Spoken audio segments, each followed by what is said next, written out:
Pinuri-puri ni Jamie Rivera si Francine Diaz. Oo. Si Jamie Oo. na inspirational diva, di Oo, ba? oo, di ba? May ano nga yung pangalan ng bagong Inspire Music. Inspire Music na bagong ng ABS-CBN Music label ng ABS-CBN Music. Oo. Alam mo kahapon nagkaroon niya ng launch, di ba? At pinuri-puri nga ni Jamie Rivera. Jamie, si Francine, na ang galing daw kumanta. So sabi nga, hindi mapagdududahan na may ghost singer kasi may mga ibang nagre-recording, di naman maganda ang boses, di ba? Sa tuning lang. Napagdududahan na Sa recording. may ghost singer, di ba?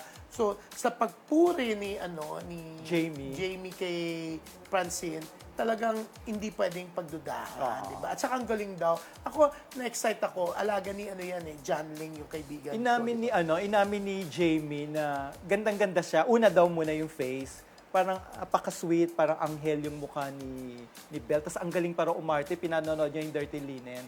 No, Tapos nung nakita niyang kumakanta pala sa ASAP or nakakasabay niya sa mga ABS-CBN show, may boses.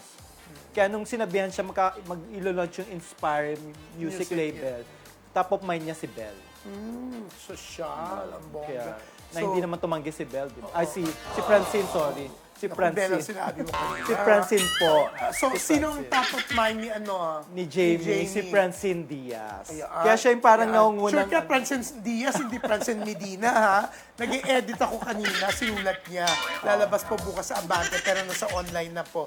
Sabi niya, talagang bumilib si Jamie Rivera kay Francine Medina. Sabi ko, nalito Tinanong ni Jude, ko. sino si Francine? Sino si Francine Medina? Kaibigan Alam ko natin. kasi si Francine Diaz po yung nilaunch kahapon, dahil nandun din ako. Kakaloka, minali, ni OG. Actually, tinetest lang kita eh. Ako, hindi mo ako tinatest. Tinetest kita. Balikano. Ang galing-galing ni June. Hindi mo siya pwedeng Sa lukohin. susunod, palulusutin ko na lagyan ko ng editor's note. Mali ka na naman, Ang galing ni nakakaloka. June ah.